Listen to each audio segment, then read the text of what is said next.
Come, now's the time to worship.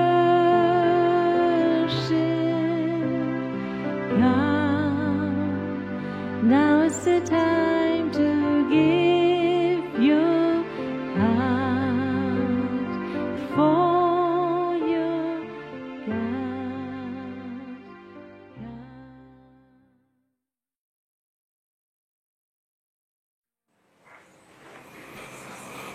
C'est mon dernier soir.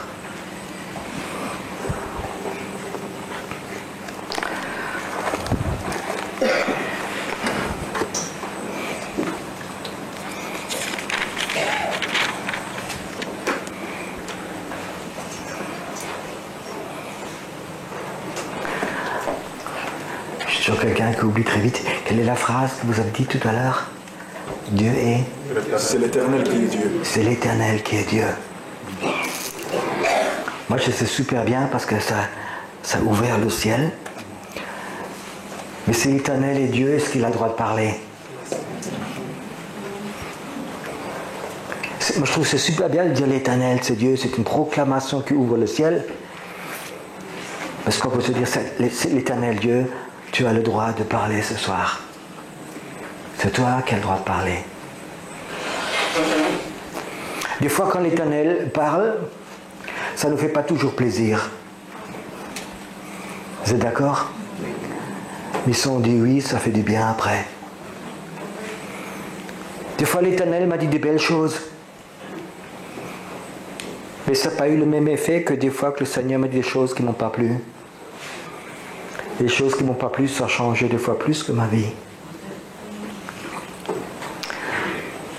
Ce soir, j'ai une parole pour vous ce soir de Ésaïe 52.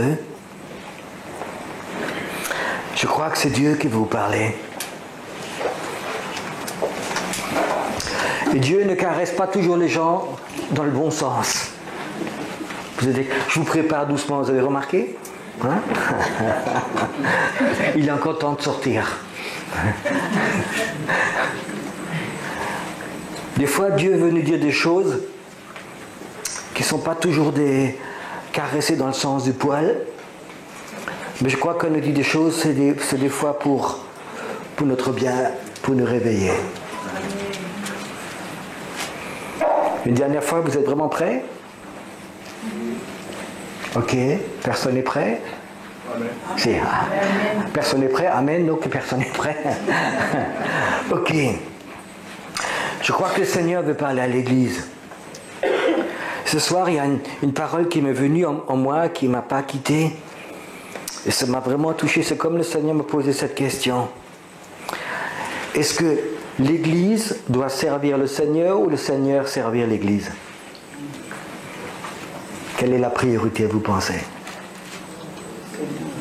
Est-ce que nous, on doit servir le Seigneur ou le Seigneur doit servir l'Église? Ouais. En général, qu'est-ce qu'on fait? En général, on dit Seigneur, tu nous guéris, tu nous libères, tu nous bénis sur tous les plans, sur toutes les finances. Tu fais qu'on progresse très vite, si possible même plus vite que les autres. Est-ce que l'Église est là pour servir le Seigneur?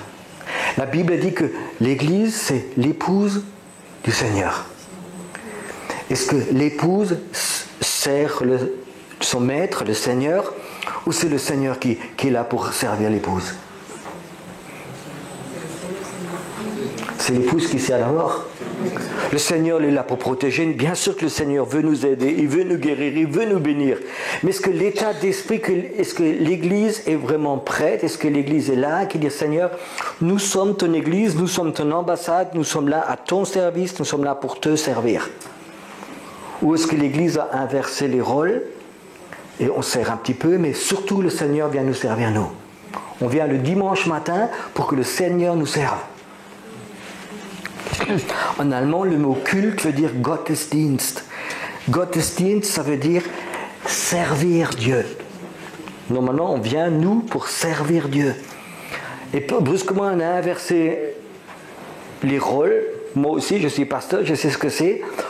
la plupart du temps, de toute l'énergie, c'est qu'on réunissait les gens pour que Dieu vienne servir l'Église. Mais tu te rends compte, on a inversé les rôles.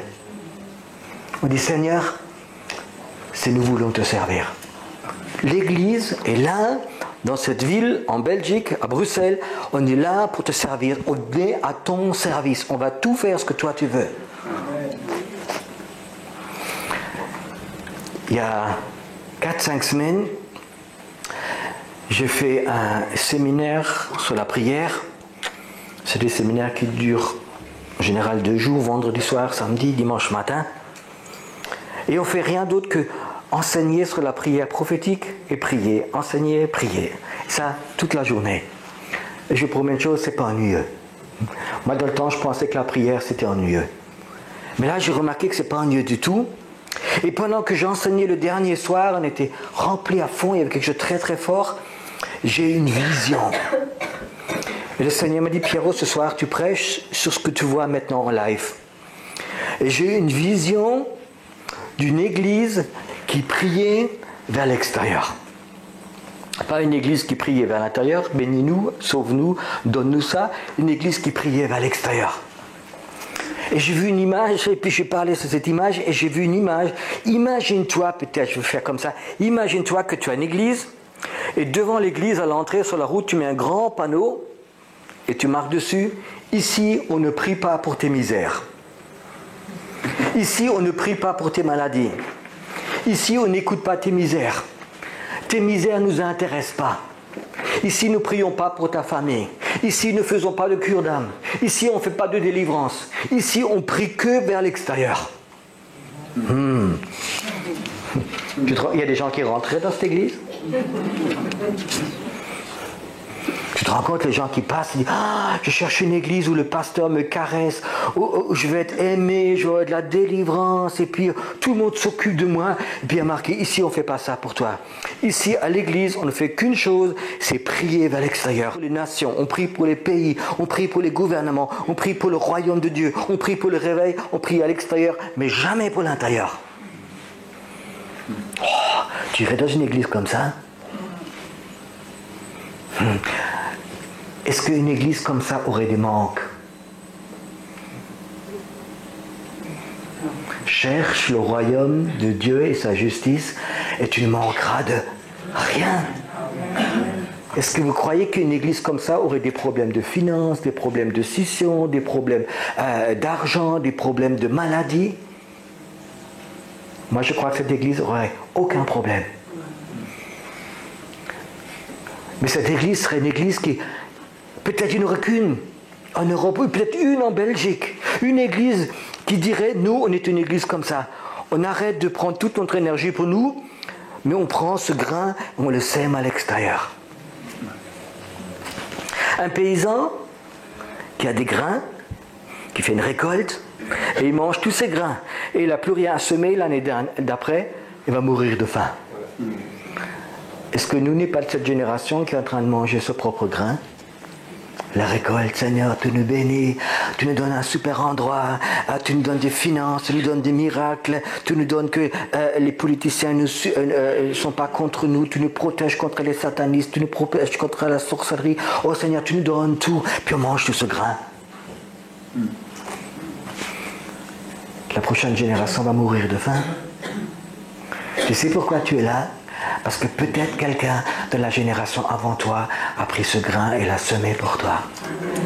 Semence de la prière.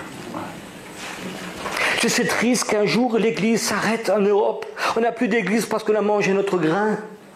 On a prié pour nous, pour moi, pour ma famille, pour moi. Puis il n'y a plus de grain. Et l'église meurt. Il n'y a plus d'église. Parce qu'on a mangé notre grain. Maintenant, on peut dire non, Seigneur, nous, les gens intelligents, on va garder à peu près 10% de la récolte pour semer pour la prochaine génération. Mais c'est pas comme ça qu'on aura le réveil.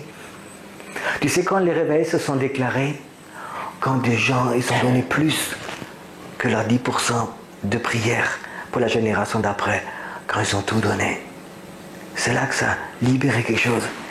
Est-ce qu'on va être encore une génération qui survie pour que la prochaine puisse vivre, on veut dire Seigneur, on veut plus ce système de survie chrétienne, mais on veut le réveil. Tu te rends compte qu'il y aurait une église comme ça, qui refuse de prier pour ses propres personnes. Tu te rends compte, tu arriverais le dimanche matin à l'église. Tu veux juste en gémir, oui, tu as perdu ton travail, tu as des problèmes d'argent, on t'a foutu à la porte de ton appartement, on veut te prendre la voiture, tes enfants sont dans l'alcool, et tu arrives le dimanche matin à l'église et tu veux trouver quelqu'un pour raconter toutes tes misères, et les gens te disent, écoute, ça ne nous intéresse pas. Viens frère, on prie à l'extérieur. Ce matin, on prie pour la Russie. On prie pour l'Afghanistan. On prie pour le Brésil. On prie pour ceci. Et pendant 1 heure, tu te mettrais à prier pour ces choses-là. Est-ce que tu crois que tu ressentirais mieux de l'église que si tu avais raconté toutes tes misères? Je ne sais pas si vous m'aurez invité un jour. Tu sais, quand tu invites un prophète, c'est pas pour qu'il te caresse. Je ne suis pas là pour vous caresser. Je vous aime bien, mais je voudrais vraiment vous raconter ce que Dieu m'a mis à cœur. Cette parole que Dieu m'a donnée ce soir, elle commence bien. Elle commence, et c'est une parole pour l'Église en général, mais ce soir je vais la prêcher pour ici. Réveille-toi, réveille-toi. Je crois qu'il est temps que l'Église de Dieu se réveille. Vous croyez? Oui, mais nous, on est très réveillés. Ok. Alors réveille-toi plus fort. Je crois... Notre église s'appelle le Centre de réveil. Ah, ok. Je crois que c'est un temps où Dieu voudrait que son église se réveille. Son épouse se réveille. Qu'elle ne soit pas centrée sur elle-même, mais sur Dieu. Dieu, qu'est-ce que tu veux en ce moment? Je crois que Dieu, il a en ce moment un besoin que l'Église se réveille pour qu'il puisse la parler. Parce qu'une Église qui dort, qui est concentrée sur elle-même, elle n'écoute pas Dieu, elle fait son programme. Et il y a tellement d'églises programmes. L'autre jour, j'étais en Suisse et je me suis dans une église charismatique. J'ai loué, pour faire un séminaire de 3 jours, j'ai loué l'église. Hein. Donc j'ai payé mon loyer, j'ai pris l'église et j'ai fait là-bas un séminaire. Et puis j'étais surpris le nombre de gens qui ont faim de Dieu qui sont venus. On a eu un très bon séminaire. Et puis les gens m'ont téléphoné, Pierre, il faut que tu reviennes absolument. Alors j'ai téléphoné au pasteur et j'ai dit, écoute pasteur, il y a tellement de gens qui m'ont demandé, est-ce que je pourrais relouer ton église? Est-ce que tu me reprêtes tes locaux? Il m'a dit, oui, mais nous sommes pleins pour les 18 prochains mois, nous avons déjà tout planifié. Alors je dis que c'est pas possible qu'on planifie 18 mois à l'avance. Il m'a dit, si, je te montre. Alors il m'a montré sur l'ordinateur, il a planifié 18 mois à l'avance ses programmes, et ces programmes, ils étaient remplis 6 jours par semaine. Mardi ça, mercredi ça, jeudi ça, soirée dessus. C'était programmé pour toute l'année. Oui, il m'a dit, c'est un programme que j'ai reçu des États-Unis pour faire grandir l'église. Donc c'est une église à programme. Donc ils ont un programme pour que l'église en elle-même soit bénie, qu'elle grandisse, qu'elle pousse. Mais est-ce que c'est le programme du Seigneur? Tu comprends? Les églises peuvent dormir avec leur programme. Ils sont très actifs, mais ils ont leur programme. Et je crois que le Seigneur veut dire, hé les églises, réveillez-vous. Moi, j'ai un programme pour vous. Moi, j'ai besoin de vous. Moi, je veux vous parler. Et ça, c'est le travail, je crois, du prophète. C'est quand Dieu, il a quelque chose à dire, qu'il veut vraiment le dire et de dire, réveillez-vous. Et je crois qu'en général, l'église en Europe, elle dort. Et je ne parle pas de l'église protestante ou catholique. Je parle de l'église des gens qui ont donné leur vie à Jésus-Christ. Ceux qui sont sauvés. Et puis, j'ai l'impression que les chrétiens, les églises, ils ont un truc de survie. On survit, on est content, on a des belles maisons, on a des bons orchestres, on est à la mode. L'autre jour, j'étais dans une église, il m'a dit, oui, nous, on a même maintenant le dimanche, on a des... Je crois que ça s'appelle en France des lasers. hein, comme ça, des rayons laser. Et puis on a des appareils à faire de la fumée pour les jeunes. Donc on fait de la fumée. Et puis on a des musiciens qui sont aussi bons que de le monde. Oh, j'étais très impressionné. Je crois que le monde est toujours un peu mieux encore en musique que l'Église. Et je ne crois pas que le but de l'Église, c'est que la musique de l'Église soit aussi bonne que le monde. On peut dire, on est enfin aussi bon que le monde. C'est parce que le but de l'Église.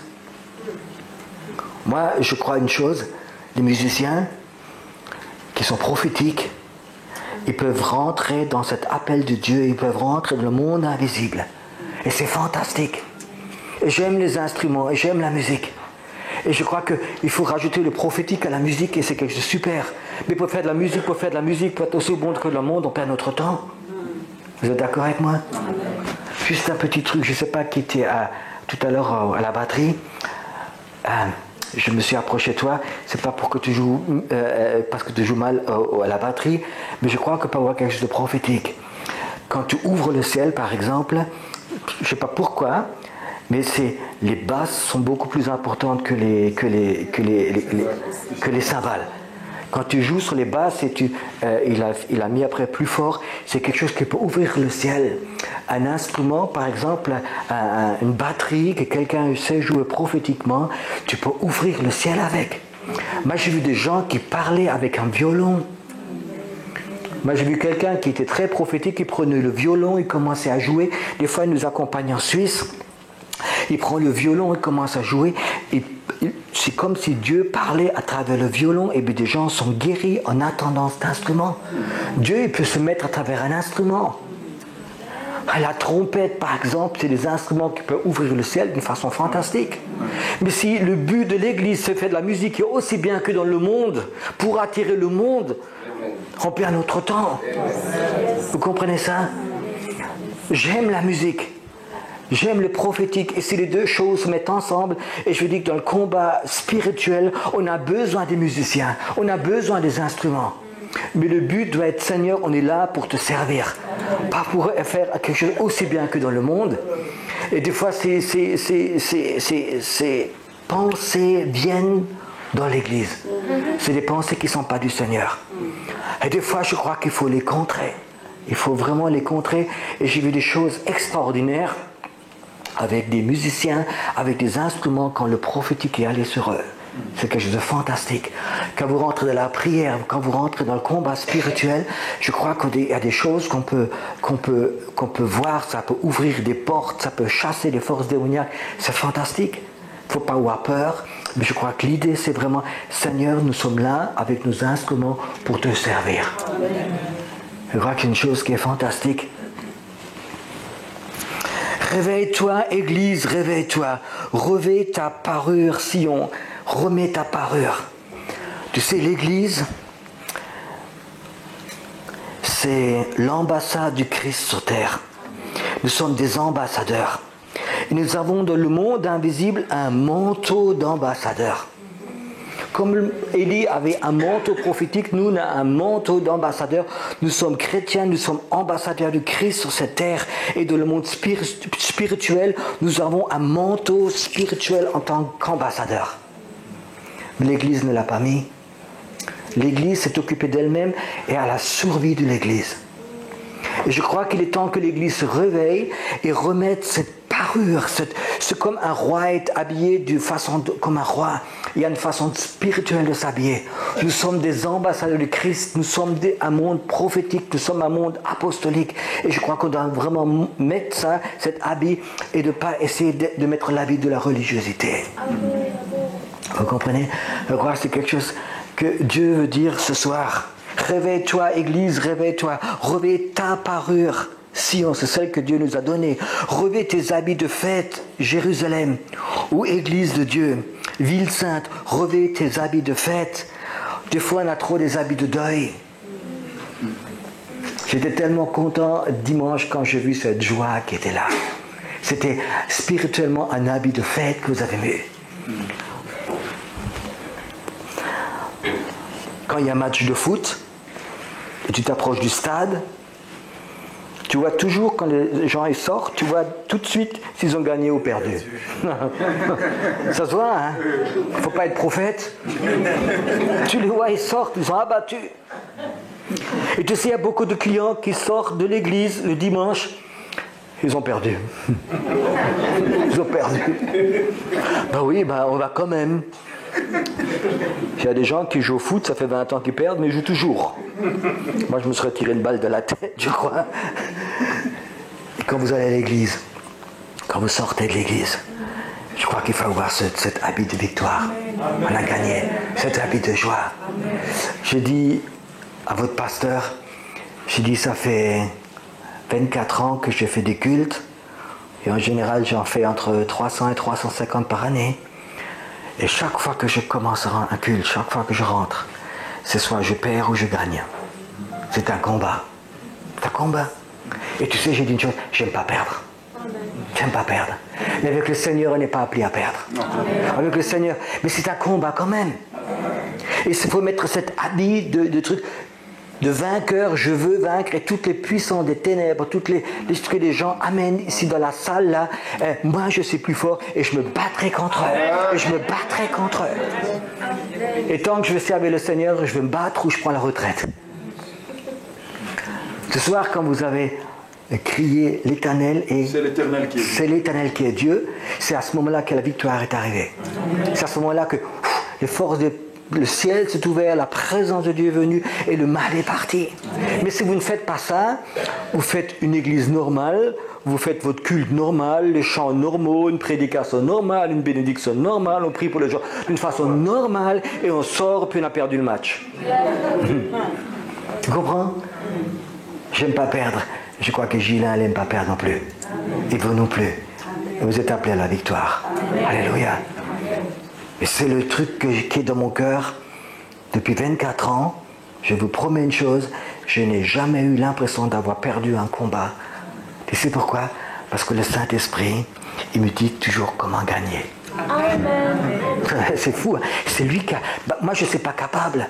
Moi, je crois que je perdrai à 90% mes cultes. Mais le Saint-Esprit, il te sauve toujours. Il te sauve toujours. Et des moments que c'est complètement fou. Je peux vous en raconter une? Je suis loin de mon église, alors c'est pas grave.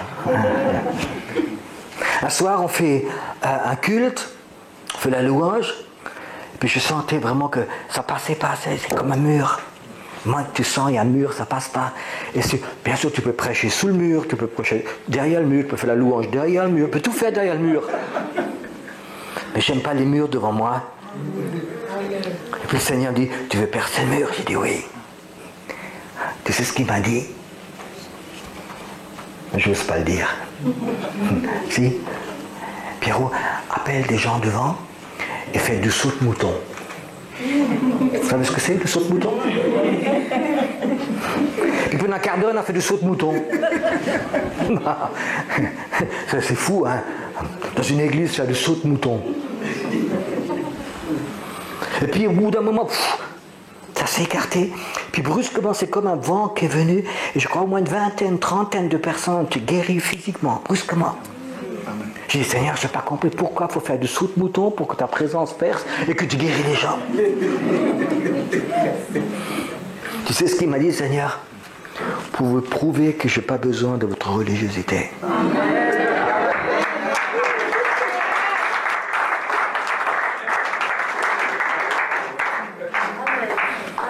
Dieu nous a appelés à vaincre, à briser ces choses-là. Même si les choses sont des fois complètement folles, il faut les briser.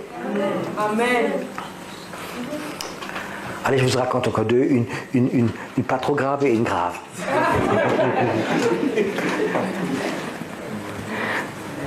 J'arrive dans un culte, samedi soir, c'est un culte de guérison. La salle était pleine jusqu'à derrière. Je rentre dans la salle derrière, et puis pendant que je rentre, le Seigneur, il me dit, il y avait une dame dans l'avant-dernière rangée, que j'avais jamais vue, peut-être 60, 65 ans, bien habillée. Le Seigneur me dit, tape-lui dans le dos. Je dis, non. Et des fois, tu sais, quand le Seigneur me parle, je réfléchis pas trop, hein, parce que sinon, j'ose plus. Je passe et je lui tape dans le dos comme ça. Et puis, je vais devant ma Bible comme si j'avais rien fait. Comme si elle, peut-être elle ne l'a pas remarqué. J'ai posé ma Bible et j'ai prêché. Puis le mardi matin, ça téléphone de mon bureau. Bonjour pasteur, vous êtes bien le pasteur Pierrot? Je dis oui, je suis pasteur Pierrot. J'étais samedi soir, la première fois à votre culte. Oh, quelque chose. Vous vous rappelez de moi? Je dis non, c'est vous, je suis la personne à qui vous avez tapé dans le dos. Ah. Puis il a parlé d'un très bel Allemand, tu sais, quelqu'un de haut niveau. Je dis ah oui, alléluia, je fais ça tous les jours, vous savez, c'est pas un problème. Je disais oui. Un petit pasteur, vous savez pourquoi je suis venu? Je dis non. Vous savez, j'ai un... Je ne sais même plus comment ça s'appelle en français. Quand tu as ici au niveau des os, tu as un trou depuis ta naissance. Répète. L'information cardiaque? Non, c'est pas cardiaque, c'est un creux ici. Ok, en allemand, je connais le nom, mais enfin, tu as un creux ici. C'est un truc que tu as comme gosse déjà. Et chez cette dame, c'était tellement profond que ça commençait à toucher le cœur. Et le médecin dit qu'il faut qu'on vous opère. Il faut qu'on coupe les os parce que si le cœur il va s'arrêter un jour, il faut qu'on coupe. Et je suis venu pour ça. Et vous avez tapé sur mon dos. J'ai rien dit. J'étais un peu choqué. Et le lundi, je suis allé à l'hôpital pour me faire opérer. Tout était normal.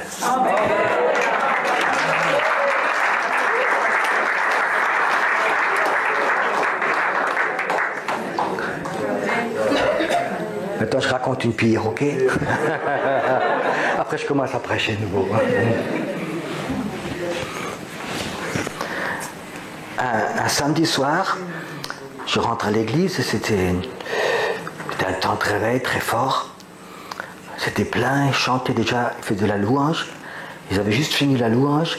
Et puis je rentre dans la salle derrière, et puis il y avait, une famille qui venait avec un enfant avec une petite trottinette.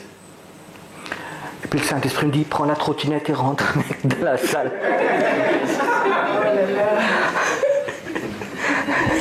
T'as déjà vu un pasteur qui rentre avec une trottinette, avec une Bible et une cravate? J'ai dit, Seigneur, rentre. Alors j'ai ma trottinette, j'ai la Bible, et puis je rentre comme ça dans la salle. Bon, les gens ont l'habitude de beaucoup chez nous à l'église. Alors je vais devant, et je vais m'arrêter ici, tout le monde regarde, et puis c'est non, continue.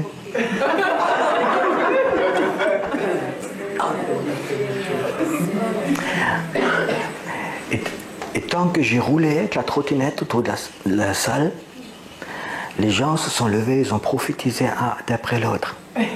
Et pendant 20 minutes, les gens de l'église se sont levés, ils ont prophétisé. Et dès que je m'arrêtais avec la trottinette, ils arrêtaient de prophétiser.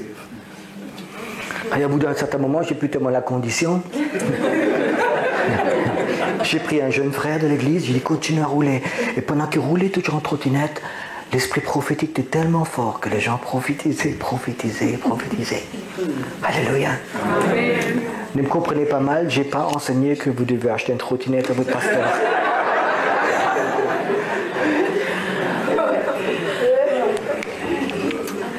Tu sais, le Seigneur, quand tu as la victoire, percer ce mur, il faut une obéissance à 100%. Alléluia. Dieu ne cherche pas une église à programme, mais Dieu cherche une église qui est obéissante. Seigneur, nous sommes à ton service, nous sommes là. Seigneur, qu'est-ce que tu veux de notre église? Qu'est-ce que tu veux de nous? Si le Seigneur, il est que au service de l'église, on n'aura jamais le réveil.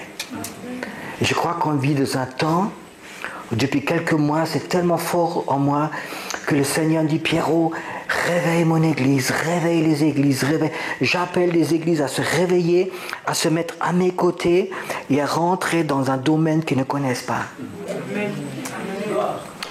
La plupart des chrétiens, ils ont une illusion et ils pensent que Dieu est un photocopieur. Photocopieur, on appuie sur un bouton, il fait des photocopies. Le Seigneur ne veut pas des églises photocopiées. Le Seigneur n'est pas un photocopieur. Le Seigneur ne fait que des originaux. Je ne sais plus combien de milliards d'hommes il y a sur terre, Vous savez qu'il n'y en a aucun qui est identique à l'autre. Même les empreintes digitales sont autrement. Dieu n'a jamais été un photocopieur. Mais la plupart des églises, la plupart des pasteurs, ils veulent des églises de photocopie. Et je n'ai jamais voulu une photocopie pour ma vie. Je ne suis pas une photocopie de quelqu'un, ni même une photocopie d'un ministère. Mais je suis un original de Dieu et Dieu... Vous savez, c'est des fois plus facile d'être une photocopie. Ah oui, je suis comme le frère comme ça, je suis comme le frère comme ça, je suis comme le pasteur comme ça. Ah oui, tu fais partie, viens ici. Non, je ne suis pas comme les autres. Je suis un original de Dieu et toi aussi. Et Dieu n'est pas un photocopieur. Il est l'Éternel. C'est l'Éternel qui est Dieu, mais ce n'est pas un photocopieur. Et avec les églises, il fait un truc original. Et Dieu veut dire, Église, réveille-toi, j'ai un appel pour toi. Est-ce que vous croyez qu'il a cet appel aussi pour vous ce soir? Amen. Il a vraiment un appel.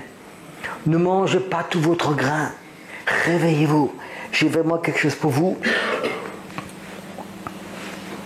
Car il n'entrera plus chez toi ni incirconcis ni impur. Secoue ta poussière et lève-toi. Mets-toi sur ton séant, Église. Détache les liens de ton cou, captive fille de Sion. Est-ce qu'une église peut être captive? C'est théologiquement, c'est dur à discuter. Hein? Est-ce qu'une église peut être captive? Est-ce qu'une église peut être liée? Est-ce qu'un pasteur peut être lié par un esprit de Jézabel, un esprit de contrôle, un esprit de jalousie, un esprit impur? Est-ce qu'une église peut être liée, a perdu cette relation avec Dieu? Elle continue à fonctionner comme une église, mais la présence de Dieu est partie. Tu sais, une église à tradition qui a des habitudes. Tu peux couper la présence de Dieu. Elle va fonctionner encore longtemps. Parce qu'ils ont une tradition, ils ont une organisation, ils ont un système, et ça peut continuer pendant longtemps encore, alors que Dieu est sorti. Est-ce que Dieu peut sortir? Le prophète Samuel, il a prié pour Saul, pour son roi. Et Dieu a dit, pourquoi tu pries pour lui encore? Arrête de prier pour lui, je retirerai mon esprit de lui. Combien de gens vont tous les dimanches à l'église? Ils prient pour leur église. Ils s'aiment financièrement dans leur église, alors que Dieu, ça fait longtemps qu'il a quitté l'église. Vous imaginez? Tu t'imagines pendant des années, tu vas dans une église, tu pries, tu donnes ta dîme, tu donnes ton argent, tu donnes ta prière, tu donnes ta vie, tu donnes tout pour cette église. Et après tu te rends compte que le Seigneur, tu dis, mais écoute, ça fait des années que j'étais parti. Pourquoi tu es resté là-bas? C'est triste ce que je vous raconte, mais c'est une réalité. Dieu, il a quitté beaucoup d'églises. Parce qu'il a dit, Église, réveille-toi, arrête ton programme, j'ai besoin de toi. Et puis l'Église ne s'est pas réveillée, a continué à faire son programme. Et le Seigneur dit, écoutez, si vous ne m'écoutez pas, je m'en vais. Il y a quelque temps, j'ai reçu un évangéliste dans notre Église. Il venait d'Australie. Il a été sauvé là-bas. C'est un hippie.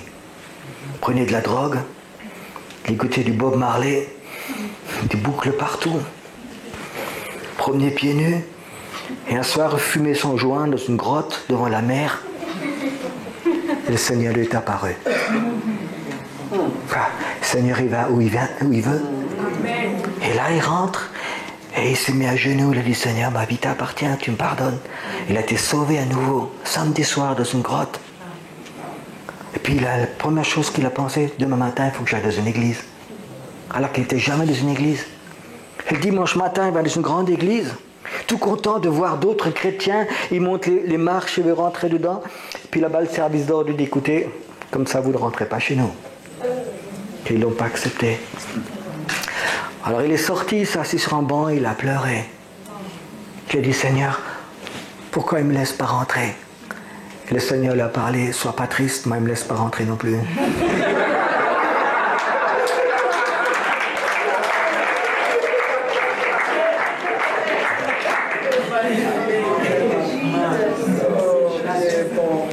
Ce soir, on ne veut pas trop s'occuper des autres.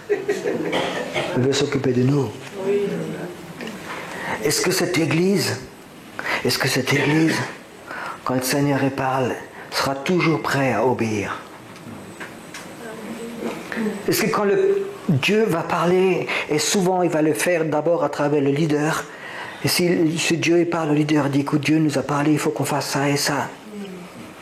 Est-ce qu'il aura la liberté de dire on fait ça et ça, ou il y aura une telle oppression de gens qui vont faire contre? Oui, mais on préfère de façon comment? Un des plus grands pasteurs de l'Afrique du Sud m'a raconté un jour que Dieu lui a parlé, il a dit, il faut que vous changiez quelque chose dans votre louange. Rentrez moins dans l'adoration, mais je voudrais qu'à certains moments vous restez plus dans la proclamation, que vous chantez des chants de proclamation.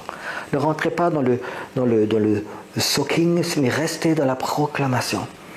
Alors il est allé à l'église, il avait une église de 10 000 personnes. Il a dit, il faut qu'on change quelque chose dans la louange.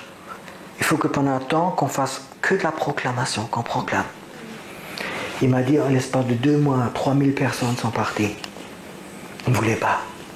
Et il voulait que cette louange qu'ils avaient toujours, très douce, très gentille, il ne voulait pas, 3 000 personnes sont parties. Il a dit 2 ans après, j'avais une église de 25 000 personnes. Il a percé. Mais il y a 3 000 personnes qui sont parties. Mais il a dit, je m'en foutais des 3 000 personnes. C'est Dieu, mon Dieu. C'est Dieu, mon Dieu. Et j'aime bien que c'est des hommes de Dieu comme ça, qui, quand Dieu parle, c'est plus important que tout. L'autre jour, j'ai rencontré un pasteur. Il a une très belle église, on sont à peu près 400 personnes en Allemagne. Il était mis en contact avec, parce que c'est une femme qui était ancienne, elle fait plusieurs camps avec nous, et puis elle m'a invité à manger, puis elle a invité son pasteur aussi, elle voulait absolument nous mettre ensemble. Et puis on a sympathisé, on a mangé ensemble, c'est un homme ouvert, un homme qui a de la réussite. Et puis cette femme enceinte est venue, elle a dit, pourquoi tu n'inviterais pas Pierrot dans l'église? Alors elle s'est tournée autour du pot. Puis à un moment elle a dit, tu sais, notre église n'est pas prête. Tu sais qu'on a beaucoup de gens traditionnalistes, et si Pierrot vient, et puis il risque que quelques-uns partent. Alors la dame dit, qu'est-ce que le problème? Tu sais, on a construit un grand bâtiment, on a encore 7,5 millions de crédit, et puis s'il y en a quelques-uns qui partent, on ne peut plus rembourser. Ce risque, on ne peut pas le prendre. Vous imaginez? Si Dieu lui aurait dit, fais ça et ça, il ne peut plus. Parce qu'il est dépendant de l'argent de ces gens-là. Il est lié à ces gens-là. Je voudrais être jamais dépendant des finances des gens de l'Église. C'est Dieu qui pourvoit. Et je crois que c'est une des choses les plus importantes. Cette relation, fais confiance à Dieu. Amen. L'autre jour, j'ai reçu un ami à moi qui va souvent à Haïti. Il m'a raconté une chose qui m'a choqué. Il était là-bas à Haïti, il a fait une évangélisation, puis il a rencontré un des sorciers de l'île. Et il a tenté de lui prêcher l'évangile. Et le sorcier lui dit, qu'est-ce que toi, tu veux me prêcher l'évangile? Un tiers des pasteurs de cette île vient chez moi et achète des gris-gris pour mettre dans leur église. Des gris-gris, c'est des objets occultes. Il a dit, quand ils achètent des gris-gris chez moi, ils vont dans leur église et ils l'enterrent quelque part dans l'église par terre. Et quand ils ont fait ça, il n'y a plus aucun membre qui quitte l'église.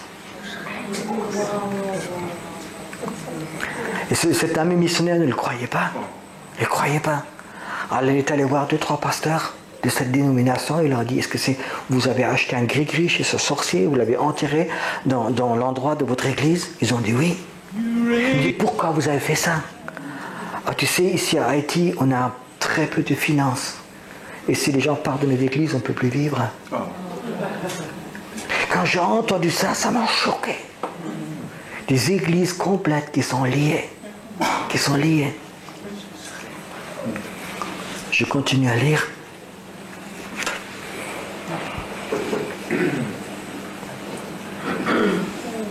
Ainsi parle l'Éternel, c'est gratuitement que vous avez été vendus, et ce n'est pas à prix d'argent que vous serez rachetés.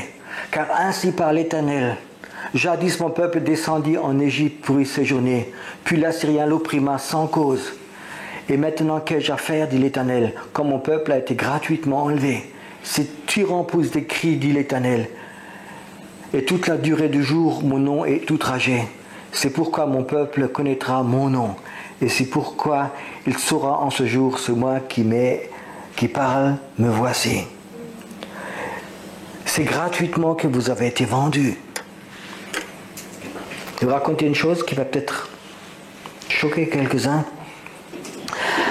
Avant d'être chrétien, j'étais dans l'occulte.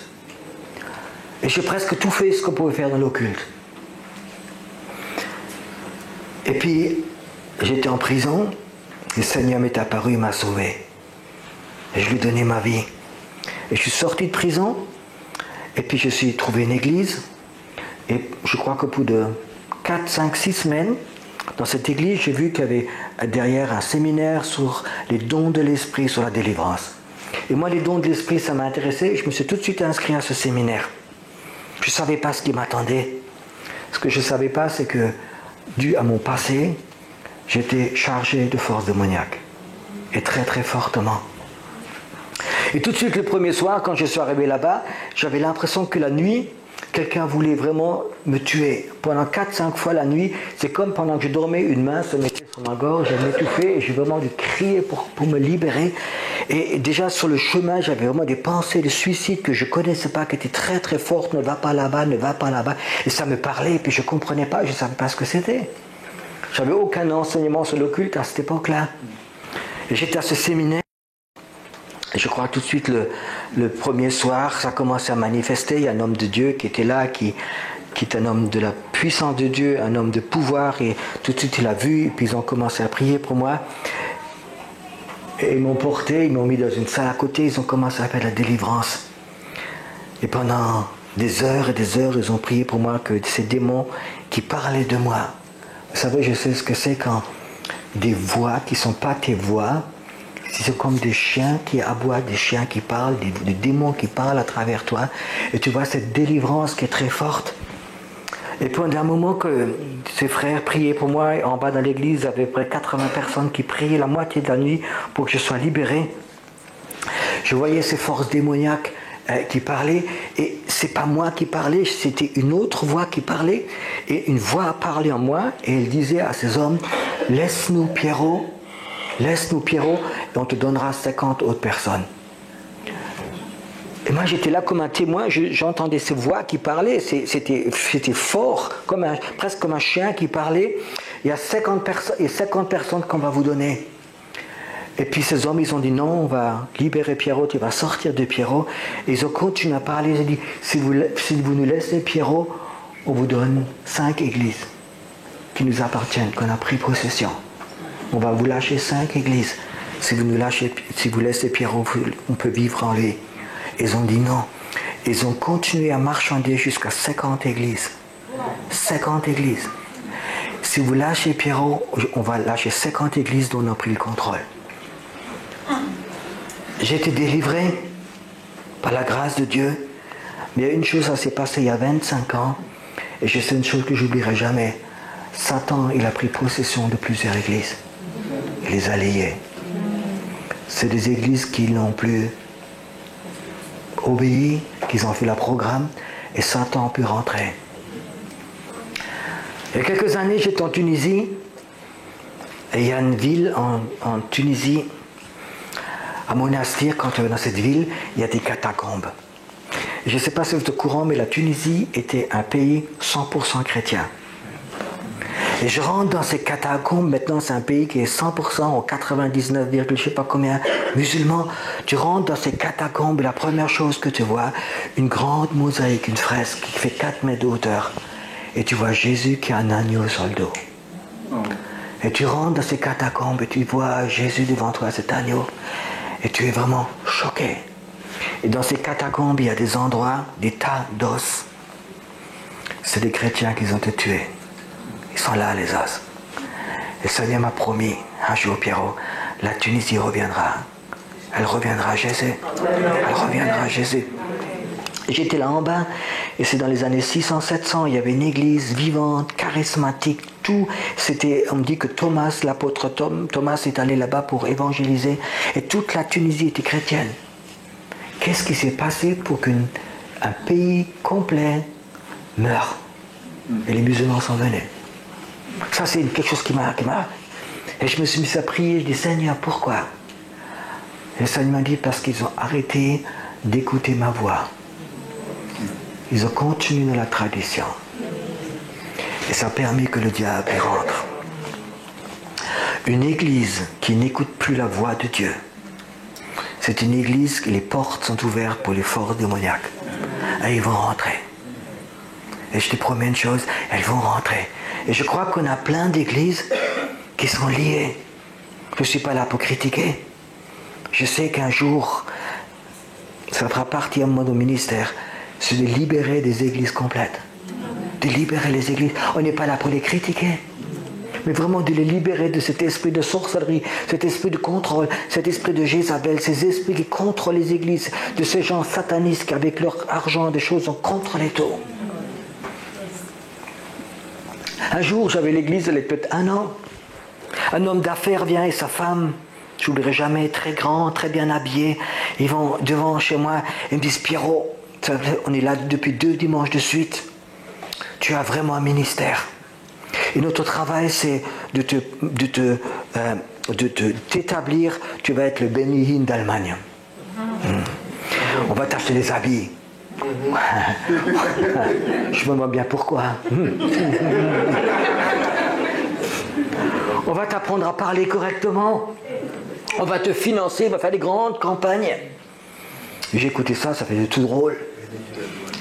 Et puis d'un coup, l'homme me dit, tenez, ça c'est pour l'église. Et il me donne une enveloppe avec de l'argent. Et quelque part, je sentais c'est la sagesse de Dieu. Je dis, c'est gentil, mais mettez-la donc dans le tronc d'offrande derrière. Non, non, je le donne à vous, vous faites ce que vous voulez. Je dis, non, non, écoutez, je ne prends pas l'argent, mettez-le dans le tronc d'offrande. Et je savais que j'ai brisé quelque chose. J'ai brisé quelque chose. Je sentais sa dépendance, elle était là. Il y a tellement de façons de lier une église. Et je crois qu'il est temps que Dieu il appelle les églises à être libérées, à se lever, à dire Seigneur, on est là à ton service, qu'est-ce que tu veux faire de notre vie? Et tu sais, par exemple, si je prends votre église, Dieu il a peut-être un plan qui est différent pour votre église que l'église qui est à côté. Ne n'allez pas dans l'église à côté et dites Dieu nous a dit de faire ça et ça, il faut que vous le fassiez aussi. Ce serait de la bêtise. Dieu il a un plan pour votre église et vous devez être concentré sur ce que Dieu veut faire de cette église. Et rien de pouvoir freiner ce plan d'église. Parce que Dieu il a un plan, il ne veut pas que ces églises survivent. Nous vivons dans un endroit ici à Bruxelles où il y a tout ce qui est décidé politiquement pour l'Europe, ça se décide d'ici. Et c'est pour ça qu'il y a les esprits spirituels les plus forts de toute l'Europe qui sont là. Parce que c'est là que les décisions sont prises. Et toutes les décisions qui sont prises ici, il y en a très peu qui sont inspirées de Dieu. C'est plutôt le contraire. Et je crois que tous ces politiciens qui décident ces choses-là qui sont ici, c'est des esprits des fois humanistes, des esprits religieux, c'est des esprits de mammon, c'est des esprits de contrôle. Ils contrôlent tout. Dans le monde invisible, il y a un contrôle de ça. Il y a beaucoup de forces démoniaques qui sont là parce qu'il y a cette politique qui est là à Bruxelles. Et nous, qu'est-ce qu'on fait? On se couche. Non, on va pas coucher, on va se lever. Mais on ne va pas se lever pour porter les pancartes dans la ville. Mais on va se lever aux endroits où ces esprits influencent ces choses-là. C'est notre travail. Et puis un jour, quand ces esprits ne pourront plus influencer, parce qu'on aura pris place de ces esprits, vous allez voir que les politiciens vont brusquement faire d'autres lois. Ils vont faire des choses qui sont presque pas possibles. Ils vont faire des lois qu'on ne peut pas s'imaginer. Comment ça se fait? Est-ce qu'ils sont chrétiens? Est-ce qu'ils sont nés à nouveau? Non, ils ne sont peut-être pas chrétiens ni à nouveau, mais c'est des nouvelles idées, des nouveaux esprits qui commencent à leur parler. Amen. Vous savez, c'est comme ça qu'on prend l'influence.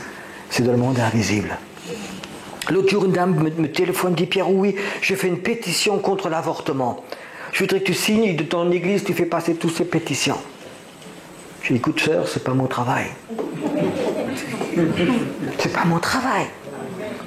Mon travail, c'est de faire ce que Dieu nous dit de faire, et c'est dans le monde invisible. Amen. Tu te rends compte Alors les chrétiens, peut-être, il y a 10 000 pétitions qui sont bien, et on les apporte à Berlin, puis ils ont pris, puis ils sont jetés à la poubelle. Et les chrétiens, ils pensent qu'ils ont fait quelque chose de bien. C'est ce qui se passe en ce moment. Je crois qu'on est capable, si on écoute Jésus, et de monter à ces hauteurs qui influencent les politiciens. On est capable d'influencer et de changer des lois dans un pays. Je le crois vraiment. Mais ce n'est pas l'église qui dort, ce n'est pas l'église à programme. C'est l'église qui est dépendante du Saint-Esprit. C'est l'église qui attend des choses de l'Esprit. Je vous l'ai dit hier soir, je me sens bien ici. Parce que je sens qu'ici, il y a un potentiel d'une armée prophétique que j'ai rarement vu quelque part. Je dirais qu'en Europe, je n'ai rarement vu. Et je sais qu'il y a quelque chose ici, et c'est vraiment cet appel qui est aussi sur la vie de votre pasteur ou sur votre apôtre qui est là pour faire ces choses-là.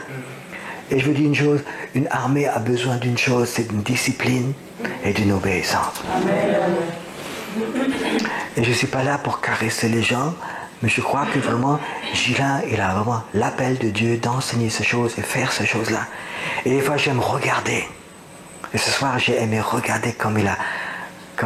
il ne s'est pas content de dire, oh, ils ont dit 3 fois l'Éternel et... C'est l'Éternel. C'est l'Éternel qui est Dieu. Il aurait pu dire, oui, amen, il y a Pierrot qui passe maintenant. Non, il n'était pas d'accord. Il a dit, vous êtes arrêté à 3, c'était trop tôt. Et vous avez refait, et puis à 3, 4, ça commence à venir. Des fois, on peut s'arrêter avant, quand il n'y a pas ce combattant en vous. Et je crois qu'ici, il y a un endroit que Dieu, il appelle vraiment une armée prophétique à se lever et à faire les choses que le Dieu demande. Tu sais, tout ce que Dieu nous demande, c'est difficilement contrôlable avec notre intelligence. Je n'arrivais pas à demander à mon intelligence au Seigneur, pourquoi tu me fais rentrer avec une trottinette? Tu comprends? Pourquoi il faut claquer 3 fois dans la main? Peut-être quelqu'un d'intelligent, qui pense être intelligent, rentre et dit, qu'est-ce que ça veut dire? Moi, ça c'est des Africains, ils peuvent taper 3 fois dans les mains.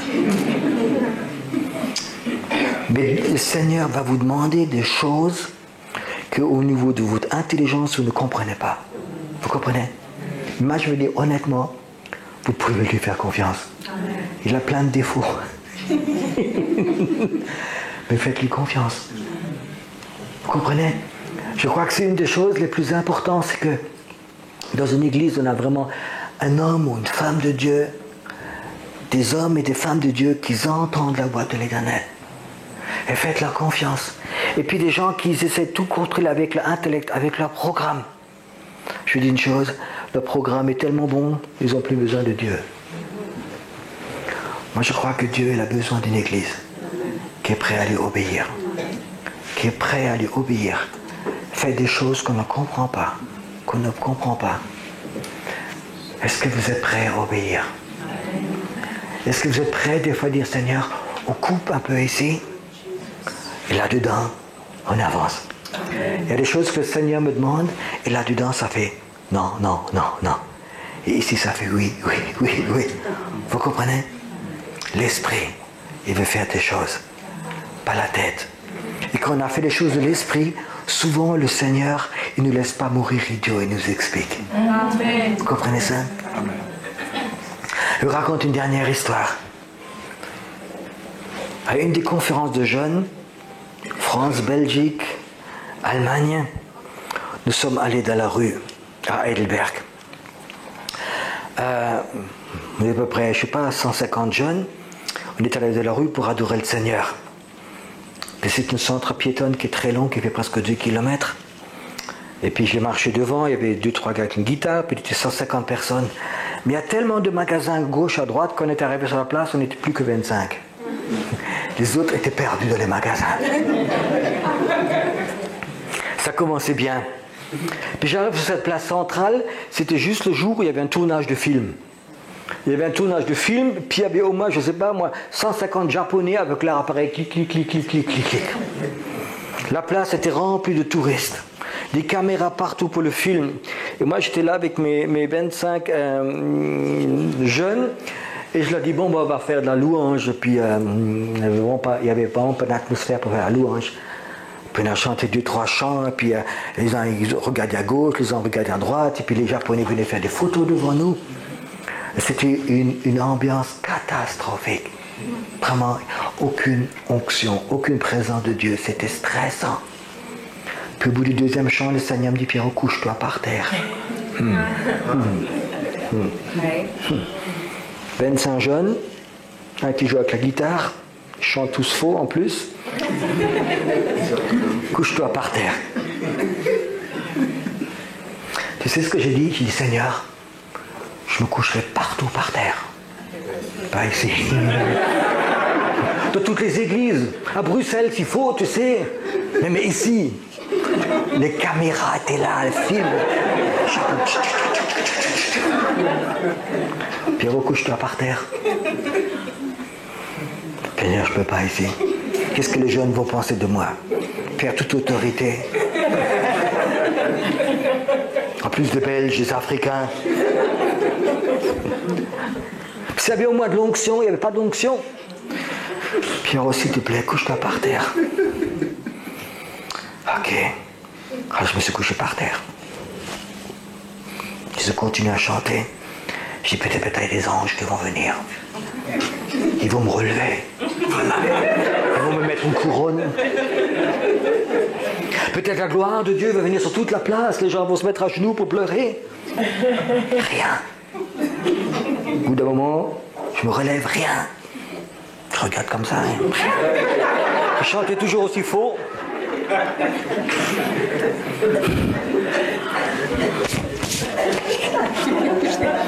Je ne sais pas combien de Japonais m'ont photographié, couché par terre. Je dis, Seigneur, c'est pas correct de ta part, j'aime pas ça. C'était pas toi, c'était peut-être notre esprit qui m'a parlé. Tu m'as humilié devant tout le monde. Je suis fâché. Et puis je dis, maintenant, il est temps de retourner. On retourne dans la zone piétonne dans l'autre sens. On les rattrape tous. Hein. Tous ceux que les magasins, les glaces. Puis il passe devant la grande église. Je passe pour les gens qui étaient à Heidelberg. Il y a une grande église qui s'appelle Église du Saint-Esprit. Et on passe et puis il commence à pleuvoir. Alors j'ai eu vite, on rentre dans l'église tous. Puis, hein. Ils disaient, nous voilà, mais 150. On rentre dans l'église. Et puis, comme c'est une grande cathédrale avec une super acoustique, je dis, j'ai une idée, on va devant, on va faire 2-3 chants. Puis il y avait encore à l'époque Éric Péchin qui était là pour la guitare, on commence à chanter. Et puis, c'était une présence de Dieu qui vient dans cette église, c'est fort. Et puis ce qui était drôle, c'est que tous les gens qui rentraient dans l'église, tu sais, dans ces grandes cathédrales, il y a plein de touristes qui rentrent, qui regardent, et puis ressortent. Et là, ils rentraient tous, ils regardaient, d'un coup, ils sentaient Dieu, et ça y est. Du coup, toute l'église était pleine. Puis la présence de Dieu était là, et puis le Seigneur me parle, il dit, il y a quelqu'un qui est là, qui a une maladie qui est condamnable, qui n'est pas guérissable.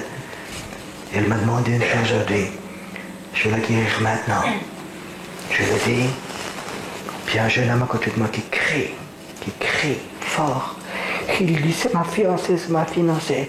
La fille, elle pleurait. 18 ans. Elle pleurait. Et puis Dieu l'a guérie instantanément aussi. Elle a donné témoignage quelques mois plus tard. Elle avait une maladie incurable. Elle ne pouvait même pas faire son permis de conduire. Son papa était ancien dans une église de baptiste. C'était inguérissable. Et puis quand elle était invitée à la conférence, elle a dit, Dieu, je te donne encore une chance. Après, j'arrêterai la foi avec toi. Je te donne une chance. Je vais voir ces foudres charismatiques. Elle est arrivée, et Dieu, dans cette église-là, il l'a guéri complètement. Aujourd'hui, ils servent le Seigneur tous les deux. Je suis rentré à la maison. Je me suis assis, j'ai pleuré. Je dis, Seigneur, pourquoi tu as fait ça?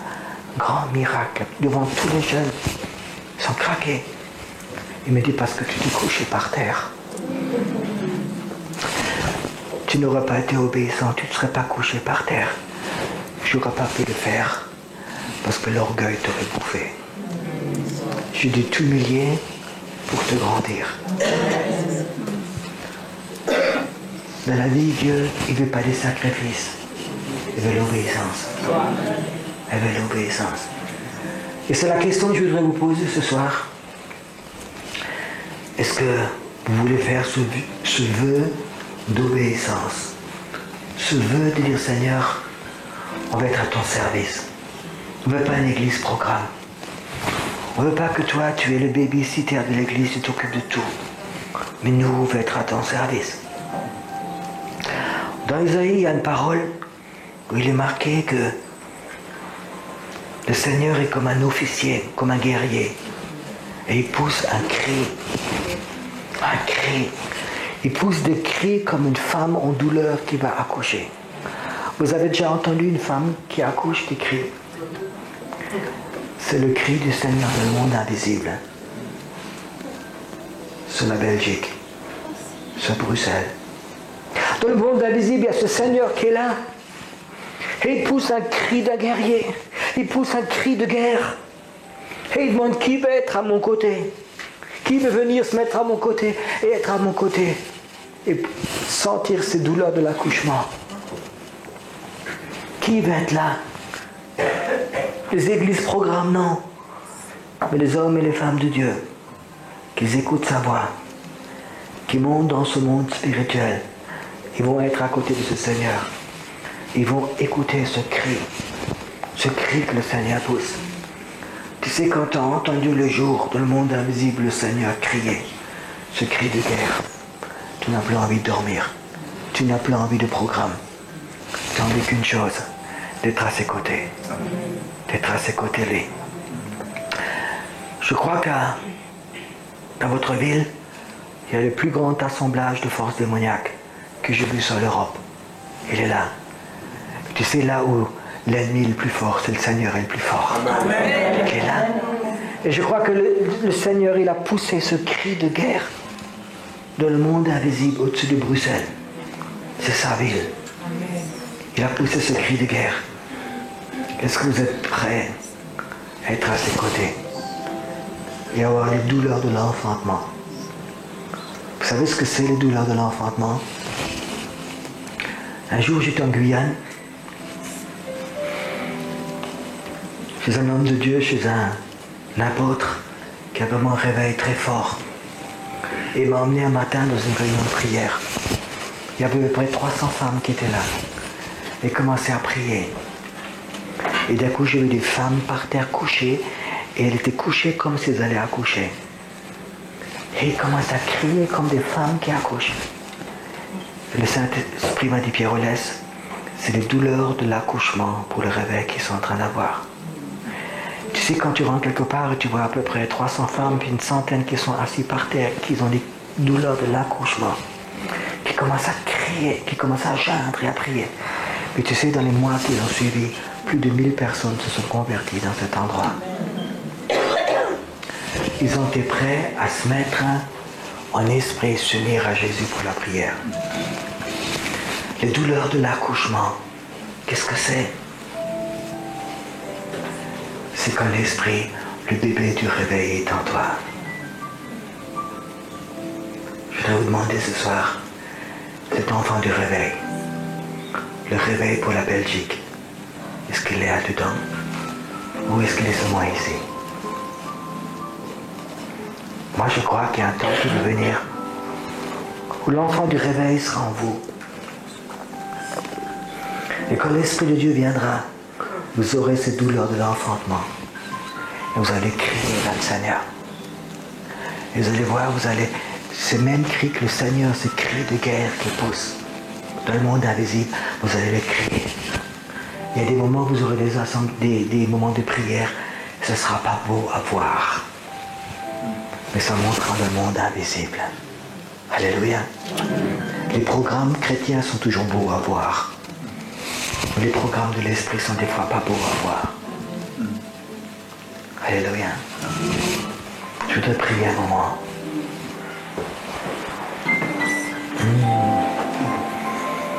Alléluia, Seigneur. dans le plus profond, dans le cœur des personnes. Seigneur, je voudrais tellement prier ce soir que cet enfant du réveil, que cet enfant du réveil soit posé dans l'esprit d'hommes et de femmes ici, qui savent ce que c'est les douleurs de l'enfantement, les douleurs pour le réveil. Seigneur, donne ce bébé du réveil, cet enfant du réveil dans cette église spirituellement. Seigneur, je veux prier pour que cet enfant du réveil, en esprit, soit posé dans cette église. Que soit posé dans cette église. Maintenant. Seigneur, je voudrais que dans le monde invisible, des anges fassent quelque chose ce soir.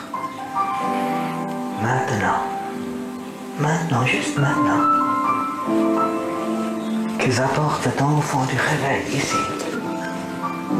Seigneur, qu'ils savent que c'est leur mission. Seigneur, je voudrais qu'il y ait des hommes et des femmes qui sont ici, qui préféraient mourir que de ne pas voir ce réveil. Qui préféraient mourir que d'être dans une église à programme qui n'entend plus Dieu, où Dieu est parti. Seigneur, il y a des personnes ce soir ici qui sont liées, peut-être à des endroits où Dieu n'est plus. Je brise ces liens sur toi. Je brise ces liens pour toi. Les liens de l'humanisme, les liens de l'esprit de contrôle. Je les brise ce soir ici. Que tu sois libre d'aller là où Dieu est. Je brise ce soir maintenant tout lien de personnes qui t'a lié à être fidèle à des endroits où Dieu n'est plus. Je le brise ce soir. Je le brise sur toi pour que tu sois libre. Maintenant. Seigneur, repose en paix sur cette église. Repose ta paix sur cette église ce soir. Qui connaissent la mission. Ouvre les yeux, Seigneur, aux leaders. Ouvre leurs yeux pour qu'ils puissent voir ta gloire. Ta gloire pour ton peuple qui est obéissant, qui est dépendant de toi. Pas en mots, mais dans leur cœur. Seigneur, je te dis merci. Parce que tu l'as fait. Tu le feras toujours.